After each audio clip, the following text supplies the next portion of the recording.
الله أكبر الله أكبر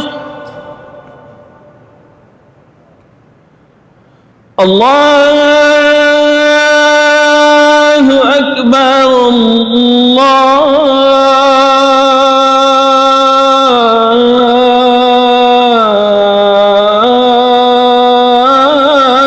الله أكبر.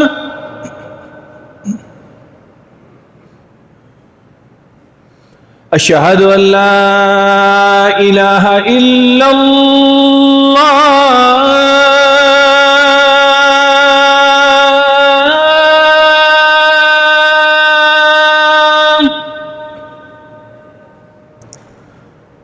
أشهد أن لا إله إلا الله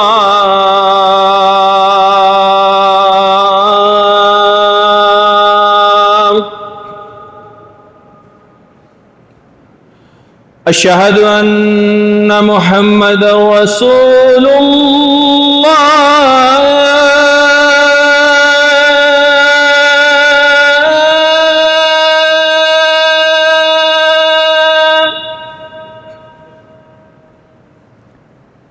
أشهد أن محمدا رسول الله.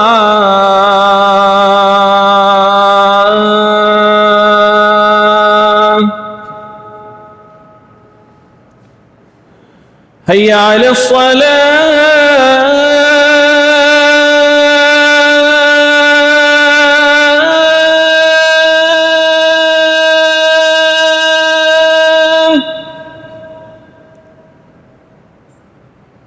هيا على الصلاة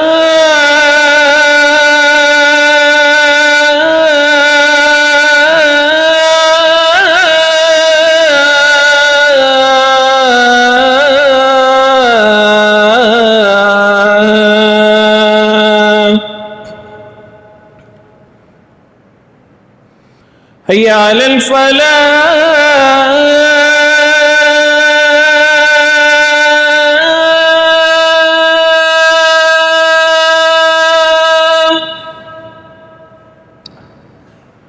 هيا على الفلاح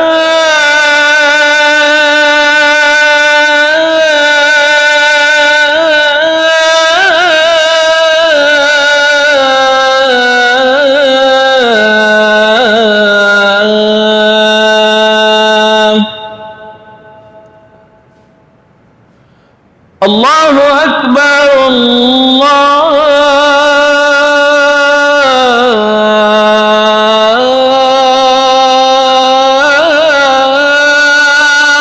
أكبر. لا إله إلا الله.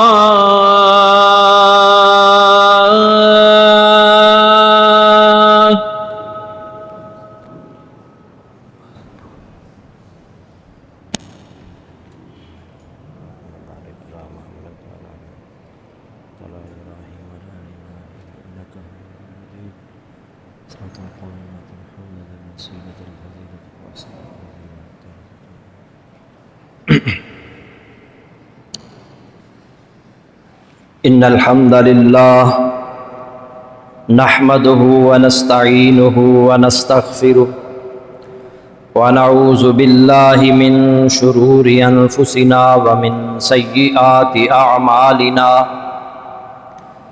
من يهده الله فلا مضل له ومن يضلل فلا هادي له وأشهد أن لا إله إلا الله وحده لا شريك له وأشهد أن محمدا عبده ورسوله.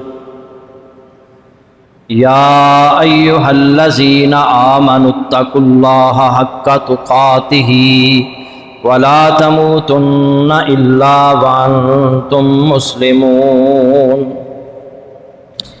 يا أيها الناس اتقوا ربكم الذي خلقكم من نفس واحدة وخلق منها زوجها وبث منهما رجالا كثيرا ونساء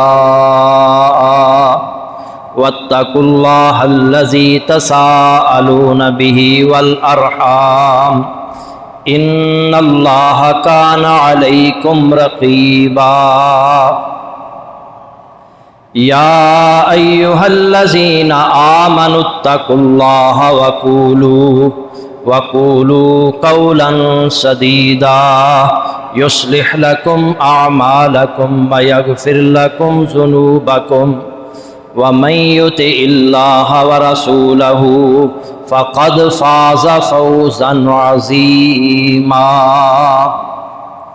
أما بعد فإن خير الحديث كتاب الله وخير الهدي هدي محمد صلى الله عليه وسلم وشر الأمور محدثاتها وكل محدثة بدعة وكل بدعة ضلالة وكل ضلالة في النار اللهم صل على محمد وعلى آل محمد كما صليت على إبراهيم وعلى آل إبراهيم إنك حميد مجيد اللهم بارك على محمد وعلى آل محمد كما باركت على إبراهيم وعلى آل إبراهيم إنك حميد مجيد رب اشرح لي صدري ويسر لي أمري واحلل عقدة من لساني يفقهوا قولي رب زدني علما رب أعوذ بك من همزات الشياطين وأعوذ بك رب أن يحضرون قال الله تعالى في الكلام المجيد والفرقان الحميد أعوذ بالله من الشيطان الرجيم إنا نحن نزلنا الذكر وإنا له لحافظون سورۃ الحجر آیت نمبر 6 اللہ رب العزت ارشاد فرما رہے ہیں انا نحن نزلنا الذکر، بے شک ہم نے اس قرآن کو نازل کیا ہے، وَإِنَّا لَهُ لَحَافِظُونَ، اور بے شک ہم خود اس کی حفاظت کرنے والے ہیں۔ برادران اسلام، چند دن پہلے سویڈن میں قرآن کی بے حرمتی کی گئی۔ ایک اراکین نیاد سویڈن کا شہری جو ملحد ہے، اللہ کو نہیں مانتا، کسی مذہب کو نہیں مانتا، اس نے قرآن مجید کی بے حرمتی کی، اہانت کی۔ سب سے پہلے وہ پولیس کے پاس گیا اور انہیں کہنے لگا میں قرآن کو جلانا چاہتا ہوں، قرآن کی اہانت کرنا چاہتا ہوں، مجھے اجازت دی جائے اور مجھے پروٹیکشن دی جائے۔ پولیس نے اجازت دینے سے انکار کر دی۔ پھر وہ عدالت چلا گیا اور عدالت نے پھر اسے قرآن کو جلانے کی، اہانت کرنے کی اجازت دی، اور ساتھ پولیس کو بھی اس نے حکم دیا عدالت نے کہ اس کی حفاظت کرنی ہے، اس کو پروٹیکشن دے۔ اور پھر اس نے یہ اعلان کیا کہ میں عید والے دن مسلمانوں کی جہاں عید ہو رہی ہوگی ان کے سامنے قرآن کو جلاؤں، قرآن کی بے حرمتی کروں۔ مسلمانوں کو جب پتہ چلا، سویڈن کے مسلمانوں کو، وہ بھی عدالت گئے اور انہوں نے جا کر کہا کہ یہ ہماری مقدس کتاب ہے، مسلمان 2 ارب پوری دنیا کے اندر مسلمان ہیں، ان میں غم و غصہ کی لہر دوڑ جائے گی، اس حکم کو واپس لیں۔ لیکن عدالت نے کہا ہر شخص کو آزادی اظہار کا حق حاصل ہے، ہم اس حکم کو واپس نہیں لے سکتے۔ پھر وہ خطیب صاحب بتا رہے تھے کہ ہم نے کہا کہ اگر اس نے یہ عمل کرنا ہی ہے تو ہمارے سامنے تو نہ کرے، یہ کسی اور جگہ اس کو منتقل کر، آپ اس کو حکم دیں کہ کسی اور جگہ یہ عمل کرے، ہماری آنکھوں کے سامنے نہ کرے۔ مگر عدالت نے یہ حکم ماننے سے بھی انکار کر دیا، اور پھر پولیس کی حفاظت میں اس دن جب مسلمانوں کا خوشی کا دن تھا، تہوار کا دن تھا، اور مسلمان پوری دنیا میں عید کی خوشیاں منا رہے تھے، اور لاکھوں مسلمان بیت اللہ میں حج ادا کر رہے تھے، اور قربانی کا دن، خوشی کا دن، اس دن مسلمانوں کے سامنے اس نے قرآن کی بے حرمتی کی۔ اور یہ آئے روز پہلی دفعہ یہ واقعہ نہیں ہوا، آج سے 1 مہینہ پہلے اسی سویڈن کے اندر ایک شخص نے قرآن کو ترکی سفارت کے سامنے جا کر جلایا تھا۔ یہ دن بدن یہ واقعات بڑھتے چلے جا رہے ہیں۔ 2 ارب مسلمان 57 اسلامی ممالک مذمتی قراردادوں کے علاوہ اور کچھ نہیں کر پا رہے۔ ہونا تو یہ چاہیے کہ سویڈن کا مکمل سفارتی بائیکاٹ کیا جائے، نہ صرف سفارتی بائیکاٹ کیا جائے بلکہ تمام مسلمان ممالک سویڈن سے آنے والی مصنوعات کا مکمل طور پر بائیکاٹ کریں۔ لگ پتہ جائے گا۔ ناروے میں جب گستاخی ہوئی تھی تو UAE نے، متحدہ عرب امارات نے ڈیری پروڈکٹس پر پابندی لگا دی ناروے کی۔ چند دن کے بعد ان کا وزیر اعظم وہاں جا کر معافی مانگ کر آیا۔ 2 ارب مسلمان، اور آئے روز قرآن کے جلانے کے واقعات، قرآن کی بے حرمتی۔ ہم بھی آج پورے پاکستان کے اندر تقریباً ہر مسجد کے اندر قرآن کی حرمت بیان کی جا رہی ہے، قرآن کی عظمت بیان کی جا رہی ہے، اور پھر لوگ سڑکوں پر بھی آئیں گے۔ مگر میں دوسری طرف توجہ دلانا چاہتا ہوں، ہماری پارلیمنٹ نے بھی مشترکہ اجلاس بلایا ہے، اور اس مشترکہ اجلاس میں کیا کیا جائے گا کہ مذمتی قرارداد سویڈن کے خلاف قبول کی جائے، پیش کی جائے گی۔ مگر سوچنے والی بات ہے، غور کرنے والی بات ہے، ہماری پارلیمنٹ کے اندر جو افراد موجود ہیں ان کا قرآن کے ساتھ کتنا تعلق ہے؟ ہمیں ان کی بے حرمتی نظر آ رہی ہے، اور اپنی بے حرمتی ہم جو قرآن کے ساتھ کر رہے ہیں یہ ہمیں نظر نہیں آ رہا۔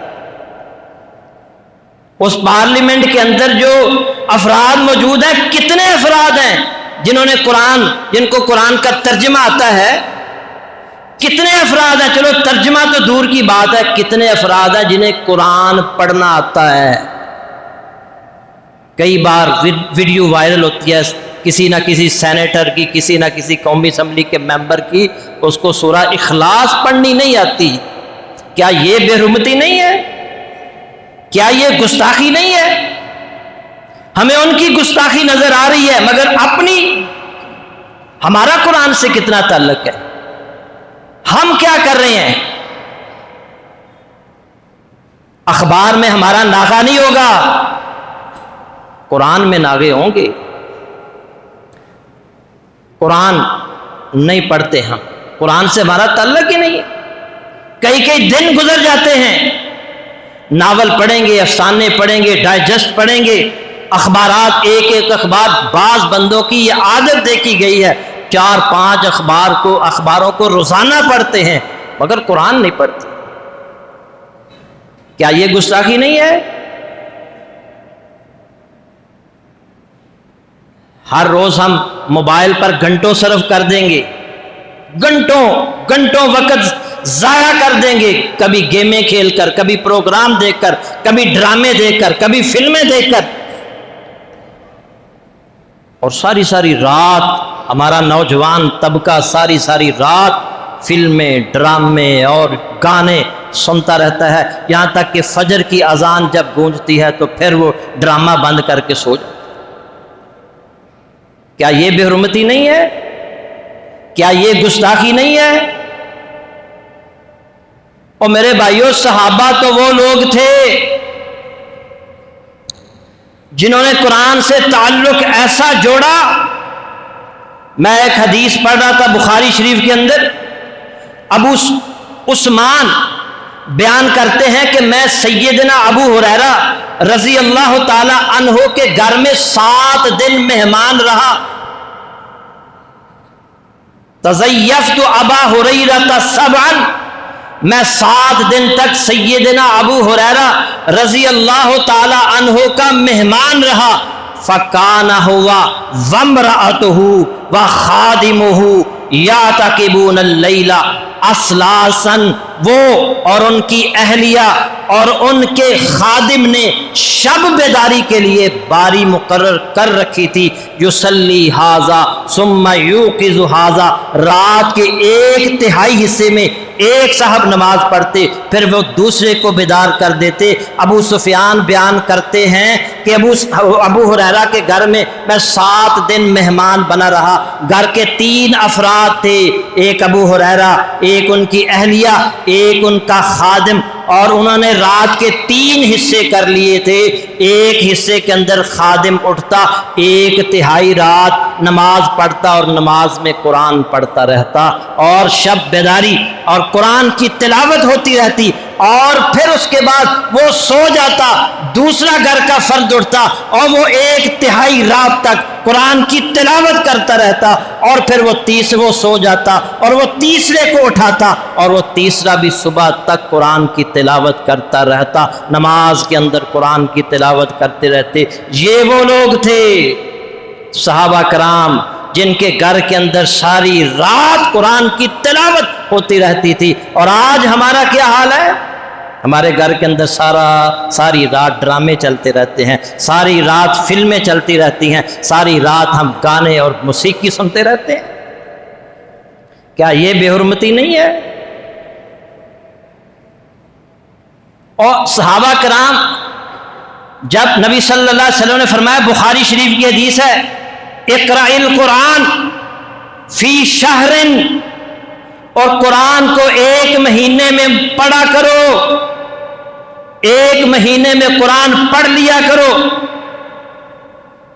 عبداللہ بن عمر بن عاص رضی اللہ تعالی عنہما نبی صلی اللہ علیہ وسلم کے پاس جاتے ہیں اور کہتے ہیں، اللہ کے نبی میں اس سے زیادہ طاقت رکھتا ہوں. پوچھتے ہیں اللہ کے نبی کتنے دن میں قرآن پڑھوں؟ فرمایا 1 مہینے میں پڑھ لیا کرو. کہنے لگے اللہ کے نبی میں اس سے زیادہ طاقت رکھتا ہوں. پڑھے ابو داؤد، ترمذی، نسائی کے اندر، مسند احمد کے اندر یہ روایت موجود ہے. اے اللہ کے نبی میں اس سے زیادہ طاقت رکھتا ہوں. فرمایا 7 دن میں قرآن پڑھ لیا کرو. کہنے لگے اللہ کے نبی میں اس سے زیادہ طاقت رکھتا ہوں. پھر اللہ کے نبی صلی اللہ علیہ وسلم جب یہ سنتے ہیں تو آپ فرماتے ہیں، جس نے 3 دن سے کم دنوں میں قرآن پڑھا اس نے قرآن کو سمجھا ہی نہیں. صحابی کیا کہہ رہے ہیں؟ 7 دن میں. اے اللہ کے نبی اس سے زیادہ میں طاقت رکھتا ہوں. بعض روایات میں آتا ہے آپ نے فرمایا 5 دن میں مکمل کر لیا کرو. پھر بعض روایات میں آتا ہے 3 دن میں مکمل کر. اندازہ کریں کتنا تعلق قرآن کے ساتھ، اور ہمارا کتنا تعلق ہے. ہمارا قرآن کے مطابق اخلاق ہے، کردار ہے، ہمارے معاملات ہیں قرآن کے مطابق. ہماری خلوت، ہماری جلوت قرآن کے خلاف، ہماری سیاست قرآن کے خلاف، ہمارا تعلیم و تعلم قرآن کے خلاف، ہر چیز قرآن کے خلاف، اور ہم نکلیں گے میدان کے اندر مذمت کرنے کے لیے، اور پہلے اپنی مذمت کرو، اپنی تو مذمت کرو نا۔ قرآن سے کتنا تعلق ہے؟ ہم ہزاروں روپیہ لگاتے ہیں ہر مہینے، یہ اعلان کرتے ہیں بھائی آؤ قرآن پڑھنے کے لیے آؤ، فری کتابیں بھی فری دے رہے ہیں۔ کتنے لوگ پڑھنے آتے ہیں؟ 10-12 لوگ آگے بیٹھے ہوتے ہیں، 15-20 لوگ آ جائیں گے، پھر ہمیں اپنے کام یاد آ جاتے ہیں، جی سمجھ تو آ رہی ہے مگر کیا کریں، یہ مجبوری ہے، یہ مجبوری ہے، یہ مجبوری۔ اور میرے بھائیوں قرآن سے جڑ جاؤ، جو قرآن سے جڑ گئے اور ساری زندگی قرآن کے لیے کام کرتے رہے اور آخری عمر میں بھی ندامت کا اظہار کر رہے ہیں۔ شیخ الاسلام ابن تیمیہ رحمۃ اللہ علیہ فرماتے ہیں وَنَدِمْتُ عَلَىٰ تَضَيُّعِ أَكْثَرَ أَوْقَاتِي فِي غَيْرِ مَعَانِي الْقُرْآنِ، مجھے ندامت ہوتی ہے کہ میں نے عمر عزیز کا بہت سا حصہ قرآن حکیم کے علاوہ دوسرے علوم میں صرف کر دیا۔ ابن تیمیہ کہہ رہے ہیں رحمۃ اللہ کہ میں نے عمر عزیز کا بہت بڑا حصہ قرآن کے علاوہ دوسرے علوم میں صرف کر دیا۔ اور ہم تو ساری زندگی قرآن کے خلاف ہی گزار رہے ہیں۔ ہمارے کئی دن گزر جاتے ہیں قرآن کی تلاوت نہیں کرتے، قرآن کو ہاتھ نہیں لگاتے۔ میں یہ واقعہ کئی بار پہلے بھی سنا چکا ہوں کہ ایک مولانا صاحب بیان کر رہے تھے کہ برطانیہ کے اندر ایک اسلامک سینٹر کے ایک عالم دین کی ایک صاحب نے اپنے گھر میں افطاری رکھی، تو وہ ان کے گھر افطاری کرنے گئے۔ اب وہاں نا انہوں نے دیکھا اس کے جس کمرے میں وہ بیٹھے ہوئے تھے کچھ پاؤنڈ وہاں پڑے ہوئے تھے اور وہ اڑ رہے تھے ہوا کی وجہ سے۔ انہوں نے وہ سارے پاؤنڈ اکٹھے کیے اور وہاں قرآن پڑا ہوا تھا، قرآن کے اندر انہوں نے رکھ دیے کہ یہ قرآن کھولیں گے تو ان کو پاؤنڈ مل جائیں گے۔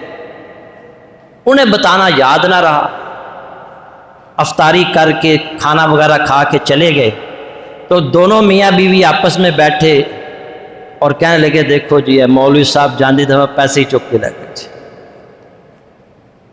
ہمارے پاؤنڈ پڑے ہوئے تھے اٹھا کے لے گئے۔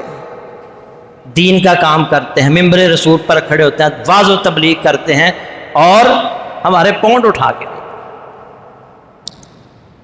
لیکن انہوں نے ان سے پوچھا نہیں۔ 1 سال گزر گیا، 1 سال کے بعد پھر انہوں نے گھر میں افطاری رکھی، حضرت صاحب ان کے گھر گئے، انہوں نے صاحب خانہ نے کہہ دیا حضرت صاحب میں سارا سال بس اندر ہی کڑدا رہا، تسی پچھلی دفعہ بھی آئے سی تو ساڈے کچھ پاؤنڈ پے سی تسی چک کے لے گئے سی، تے بڑا افسوس ہویا کہ تانوں یہ زیب نہیں سی۔ تو وہ مولانا صاحب زارو کتار رونے لگے، ان کی آنکھوں سے آنسو جاری ہو، وہ کہنے لگے مولوی صاحب اسی واپس نہیں لیں دے، واپس نہ کرنا، رو کیوں رہے ہیں؟ وہ کہنے لگے مجھے اس بات سے رونا نہیں آ رہا کہ تم مجھ پر الزام لگا رہے ہو، مجھے اس بات پر رونا آ رہا ہے کہ 1 سال گزر گیا تم نے وہ قرآن کھولا ہی نہیں، اس کو ہاتھ بھی نہیں لگایا، وہ قرآن پکڑو۔ انہوں نے قرآن پکڑا تو اس کو کھولا، اس کے اندر وہ پاؤنڈ موجود تھے۔ مجھے اس بات پر رونا آ رہا ہے، افسوس ہو رہا ہے کہ 1 سال ہو گیا تم نے اس قرآن کو کھولا نہیں ہے۔ آج ہمارے گھروں کے اندر یہی صورتحال ہے، کئی دن گزر جاتے ہیں، مہینوں گزر جاتے ہیں، قرآن نہ کھولتے ہیں، نہ پڑھتے ہیں، نہ پڑھاتے ہیں، نہ سمجھنے کی کوشش کرتے ہیں۔ اور سیدنا عثمان رضی اللہ تعالی عنہ فرمایا کرتے تھے وَمَا أُحِبُّ أَن يَأْتِيَ عَلَيَّ يَوْمٌ وَلَا لَيْلَةٌ، میں اس بات کو پسند نہیں کرتا کہ کوئی دن اور رات مجھ پر ایسی آئے الا انظر فی اللہ، جس میں نے قرآن کی تلاوت نہ کی ہو۔ میں پسند نہیں کرتا کہ کوئی دن کوئی رات ایسی گزرے کہ جس رات میں میں نے قرآن کی تلاوت نہ کی ہو۔ اپنا جائزہ لیں، ہم کتنا قرآن سے، ہمارا قرآن کے ساتھ کتنا تعلق ہے۔ اور میرے بھائیوں، یہ بے حرمتی کر رہے ہیں اور انہوں نے باز نہیں آنا، لیکن یہ یاد رکھیں پھونکوں سے یہ چراغ بجھایا نہیں جائے گا۔ یریدون لیطفئوا نور اللہ بافواہہم واللہ متم نورہ ولو کرہ الکافرون۔ اللہ نے فرمایا یریدون، وہ چاہتے ہیں، لیطفئوا نور اللہ بافواہہم، کہ اپنے جو ہے نا وہ منہوں سے اس چراغ کو، اس نور کو بجھا دیں۔ واللہ متم نورہ ولو کرہ الکافرون، اللہ اسے پورا کرنے والا ہے اگرچہ کافر اسے ناپسند کریں۔ علامہ اقبال نے بھی کہا تھا نا، آہوں سے سوز عشق مٹایا نہ جائے گا، پھونکوں سے یہ چراغ بجھایا نہ جائے گا۔ یہ قرآن ہے، یہ قرآن کے اوراق تو جلا سکتے ہیں، مگر قرآن وہ کتاب ہے، یہ دنیا کی واحد کتاب ہے جو آج لاکھوں نہیں کروڑوں مسلمانوں کے سینے کے اندر موجود ہے، سینوں کے اندر موجود ہے۔ اور انشاءاللہ یہ قرآن جو ہے یہ ہمیشہ رہے گا، اس لیے کہ قرآن کی حفاظت کی ذمہ داری خود اللہ نے اٹھائی ہے۔ انا نحن نزلنا الذکر وانا لہ لحافظون۔ اور قرآن تو وہ کتاب ہے، اللہ رب العزت نے اس قرآن کو عربی زبان میں نازل فرمایا، اور عربی زبان یہ دنیا کی واحد زبان ہے جو ہمیشہ رہے گی۔ تحقیق سے یہ بات ثابت ہو چکی ہے کہ دنیا کی ہر زبان 100 سال کے بعد تبدیل ہو جاتی ہے اور 500 سال کے بعد مٹ جاتی ہے، ختم ہو جاتی ہے۔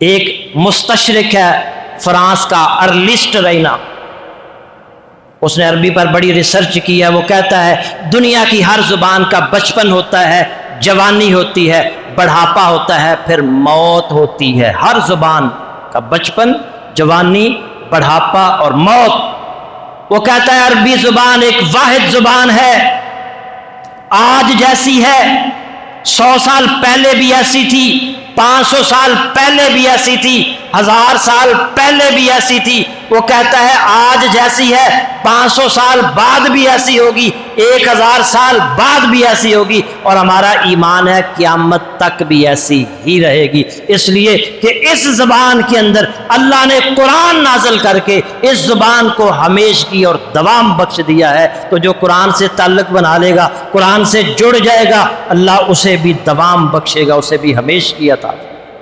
تو جڑ جائیں قرآن سے، تعلق بنا لیں۔ آج ہم ان کو اس طرح جواب دیں کہ وہ قرآن کی گستاخی کر رہے ہیں، بے حرمتی کر رہے ہیں، ہم قرآن کی تلاوت کریں گے، ہم قرآن پر صحیح معنوں کے اندر ایمان لائیں گے۔ قرآن نے جو قوانین ہمارے لیے جو ہے نا وہ بھیجے ہیں، ہم اس کے مطابق چلیں گے، اور ہماری پارلیمنٹ جہاں یہ قرارداد، مذمتی قرارداد منظور کر رہی ہے، وہاں جو انہوں نے 700 قوانین قرآن کے خلاف، قرآن و سنت کے خلاف پارلیمنٹ، پاکستانی پارلیمنٹ نے پاس کر رکھے ہیں، انہیں اس بات کو بھی جو ہے نا وہاں اعلان کرنا چاہیے کہ ہم ان 700 قوانین کو واپس کر رہے ہیں اور ان کو قرآن و سنت کے مطابق کر رہے ہیں۔ اگر صحیح معنوں کے اندر ہم قرآن سے جڑنا چاہتے ہیں، تعلق قائم کرنا چاہتے ہیں، تو پھر ہمیں بھی اپنی گستاخیاں چھوڑنا ہوگی۔ آج عہد کریں مسجد کے اندر بیٹھ کر، ہمارا کوئی دن اور کوئی رات ایسی نہیں گزرے گی کہ جس میں ہم قرآن کی تلاوت نہیں کریں۔ کریں سب عہد، میں ہاتھ کھڑے نہیں کرواؤں گا۔ کتنے ہی ایسے لوگ ہیں، کتنے ہی ایسے لوگ ہیں، ساری زندگی گزر جاتی ہے، کبھی قرآن کا ترجمہ ایک بار بھی نہیں پڑھتے۔ بلکہ ایک میرے شاگرد بزرگ مجھے کہنے لگے، مجھے قاری صاحب بڑی حیرانگی ہوئی۔ میں نے کہا کیا؟ کہنے لگے میں ایک مسجد میں گیا اور وہاں پر جا کر میں نے جو خطیب تھا، خطیب اس سے کہا حضرت صاحب مجھے بتائیں کہ آپ نے قرآن ترجمے کے ساتھ کتنی بار پڑھا ہے؟ تو وہ ہنس کے کہنے لگا میں تو ایک بار بھی نہیں پڑھی، ایک بار بھی نہیں پڑھا، ایک بار بھی نہیں پڑھا۔ ساری زندگی گزر، اتنی موٹی موٹی کتابیں پڑھتے ہیں۔ میری ایک کلاس کے اندر ایک صحافی تھے، فوت ہو گئے ہیں، دی نیوز کے، انگریزی میں کالم لکھتے تھے، مجھے نہیں پتا تھا، وہ آیا کرتے تھے، بزرگ ہو گئے، فوت ہو گئے ہیں، تو وہ اکثر رویا کرتے تھے۔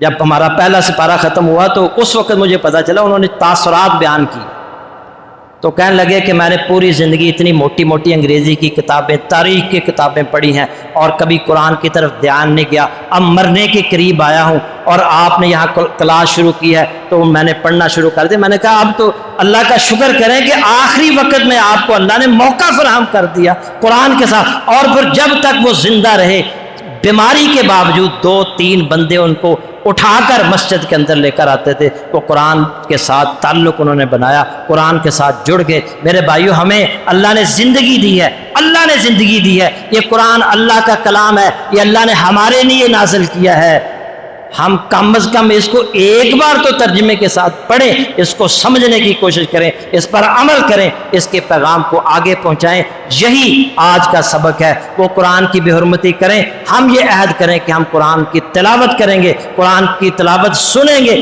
قرآن پر عمل کریں گے، قرآن جیسا اخلاق بنائیں گے، قرآن جیسے اعمال کریں گے، قرآن جیسا کردار بنائیں گے۔ اللہ رب العزت سے دعا ہے کہ اللہ تعالی ہمیں عمل کی توفیق عطا فرمائے۔ وآخر دعوانا الحمدللہ۔